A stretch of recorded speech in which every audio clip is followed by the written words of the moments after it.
Hello, welcome to a new video for Monday. That's August 22nd, 2022, the CD Man channel, and it's the second in our volume of what I've been listening to videos.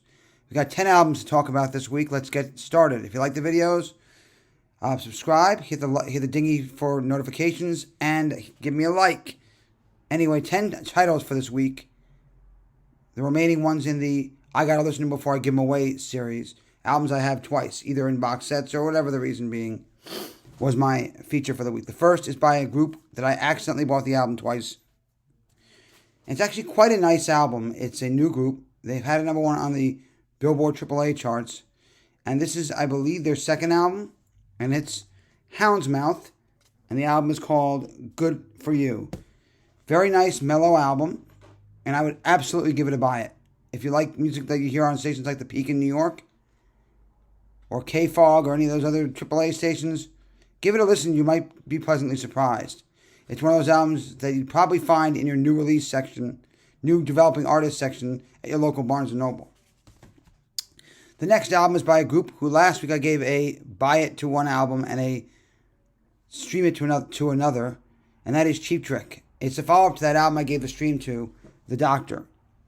And I have to tell you that Bunny Carlos's drums on this album are back up to par. It's this kind of an 80s sound that I wanted to hear on The Doctor and didn't.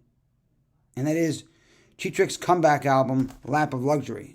Found myself really enjoying this album. This is the one with the singles, The Flame, Ghost Town, and the cover of Elvis's Don't Be Cruel. And the bottom charting single, Never Had a Lot to Lose. It's actually really good stuff, and I give it a buy it. But remember, it's 80s style Cheatrix. It's not the stuff you get I Want You to Want Me, Dream Police, and Surrender. The next album I listened to this week is the last album I had to listen to in my pile from David Bowie. And I think it's probably his second best album of the 80s, following Black Tie, White Noise. It's from 1999, and he did appear on Saturday Night Live in the season premiere in 99 with Jerry Seinfeld to perform a track from it along with the classic Rebel Rebel. The track he performed on Saturday Night Live was Tuesday's Child. This is more of a rock feel, but more of like a AAA rock feel than a industrial feel like there was on Earthling. And I think I like that better than Earthling, though Earthling is a buy for me. This album is David Bowie and Hours. He produced this with his bandmate, longtime bandmate and collaborator, Reeves Gabriel. Could have picked a better producer, but hey, I can't complain. It was a good album. Next album I have is the latest album for For My Valentine, a hard rock band that's been around for a while.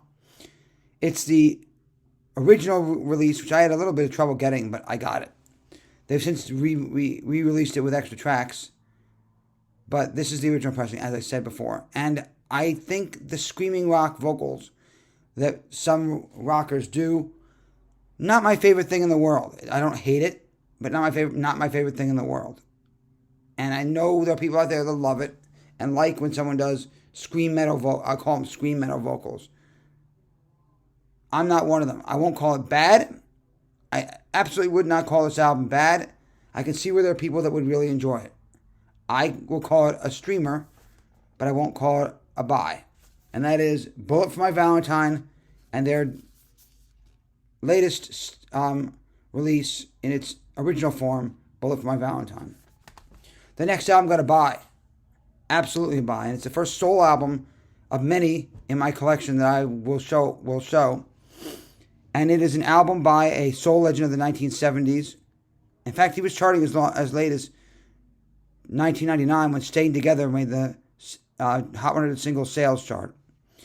And the album is called, let me get the name of that. The album is called Sings for Someone You Love. It's a 77 release for Barry White.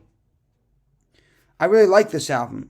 It gave me the vibes of listening to a soul album with a little bit of a disco punch to it in some ways. Not a bad thing. Just go into it knowing that. You got kind of like a disco flair to it. It's not disco. By no means is it disco. But it's got kind of like, you feel like you're in a disco slow dancing when you're listening to it. The next album I have is probably one of my favorites for the week. Not my favorite for the week, but one of them. And it is the latest release for Bob Marley. Now, Bob Marley's been deceased, as most will know, since 1981. I believe it's 81.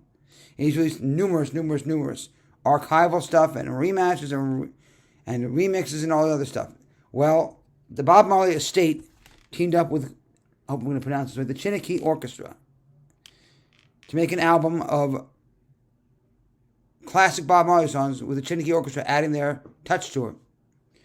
It's got classic tracks such as Exodus, Stir It Up, One Love, People Get Ready, Get Up, Stand Up, Is This Love, Redemption Song, Satisfy My Soul, I Shot the Sheriff, Turn the Lights Down Low, and a song called Top Ranking. I really like this. It's got enough of a change in it that will satisfy us diehard Bob Marley fans, which I would definitely say I was one of them. There does appear a Target version of this album, released only at Target, that has a disc of the original versions on it, but I listened to this version, and I really enjoyed it. Definitely a buy. The next album is also a buy, but you've got to go into it knowing it's not your typical multi-platinum Fleetwood Mac era Fleetwood Mac. No Lindsay, no Stevie. Instead, you get Danny Kerwin and Bob Welch, along with Christine, John, and Mick. It's Fleetwood Mac and Future Games from 1971. It's a good album. It has the sounds of 1971 on it, not the sounds of the Slick, Rumors, or Tusk, Mirage, Tango in the Night, or Fleetwood Mac, but it is a great album nevertheless. Hold on, I'm going to tell you. Anyway, my album of the week this week, the one I listened to that I would probably say I like the best, is an album that sounds like a train chugging along. And I mean that in the best of ways. And it's probably one of the 4 albums in the 1980s that I would highly recommend from this artist. He's done some bad albums in the 1980s, per se. I won't deny that. This one was really good. It's Neil Young's Reactor from 1981. First of all, it's the album that has the single Southern Pacific on it. And the whole album sounds like a train chugging along. It's with Crazy Horse. Whole album sounds like a train chugging along. And I like that. It's kind of part of the beauty of it. He would go left field on his next album. But for that album, it was still Crazy Horse doing their crazy best. Okay. So the next album I have is an album I painfully have to give a stream to. And it's an album by one of my favorite artists. If people ask me who my favorite recording artists are, the 2 that come to mind are Miles Davis and Prince. And 9 times out of 10 with the Prince album, you get an album that would absolutely be a buy it. Can't say that for this album. It was during a time period in Prince's life and in Prince's music where I don't think he was up to his gold standards, if you know what I mean. It's not a bad album. It's definitely a stream. It's an interesting album. But I think Clive Davis, whose Arista Records the album is actually on, MPG Records was joining with Arista Records for a one-off, manufactured the album to be a success. So also was more pop rock than R&B, and I think I prefer his R&B to the pop rock as a whole. It was definitely, in my opinion, one of, if not, the most pop rock album Prince has ever released. And I'm talking about 1999's Rave Into the Joy Fantastic. Now, that's not to say there aren't excellent cameos on the album by Gwen Stefani and Ani DeFranco, and a great cover of Every Day Is a Winding Road by Sheryl Crow. It's definitely worth a listen. But if you're not a diehard Prince fan, I think you can stay away from it, in my opinion, just stream it. But if you're a diehard Prince fan, don't skip it. But if you're not a diehard Prince fan, you can just stream it. It's not that important to me. Okay, the next album is Cheatrix, another Cheatrix album. And I would definitely call this one a buy it. It's back from 1980, and this is the album that they appeared on Saturday Night Live for. There was a week where Sally Kellerman was the host, and they appeared as one of 2 musical guests along with, I believe it was Stanley Clark. Anyway, the album's called All Shook Up, and I really enjoyed it. This version of the album features the single Stop This Game and a non-album single from the soundtrack to the Meatloaf movie Roadie called Everything Works If You Let It, plus an EP's worth of tracks, including a cover of the Beatles' Day Tripper. I actually really enjoy this album. It's still in the vein of Voices, or whatever the name of that album's called again. I'm going to remember the name of it. Dream Police and their earlier stuff when they were a hit. They hadn't yet sunk to the bad levels of the Doctor. So I really enjoyed it, and I'm happy to recommend it. Which for the last album, can't say so much. Now, you've got to factor. I believe in Christmas albums as the type of thing you listen to for the month between Thanksgiving and Christmas. Unless you're a gold standard like Vince Guaraldi Trio, like A Very Special Christmas, Mariah Carey, Kenny G, Michael Bublé, or Josh Groban, most times for a Christmas album, I can't recommend you because as a buy, let alone a stream. I can think of an album last year, poor Billy Idol, that I'd give a failure to. The album I had to play because I would like to get rid of it. They've released a deluxe version. It's an album by a country singer that I actually kind of like. In fact, one of my ringtones on my phone is his single "God Gave Me You." However, this album, listened to at the wrong part of the year, can be taken in a pretty bad way.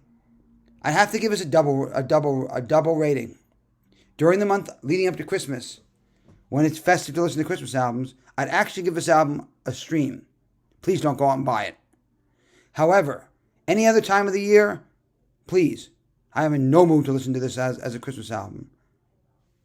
You, sir, Blake Shelton, are no Vince Guaraldi Trio. Cheers, It's Christmas by Blake Shelton. It's got the worst reviews so far in a trash it / stream it during the holiday season. But only during the holiday season. So that's it. 10 albums I listened to this week on what I'm listening to. Volume 2 for the week of, for Monday, August 22nd, 2022. If you like this video, subscribe, hit the like button to get notified, and hit the dingy to get notified, and hit the like button. Have a good week, and I will see you again later in the week. For now, it's Nick S. signing off. Bye.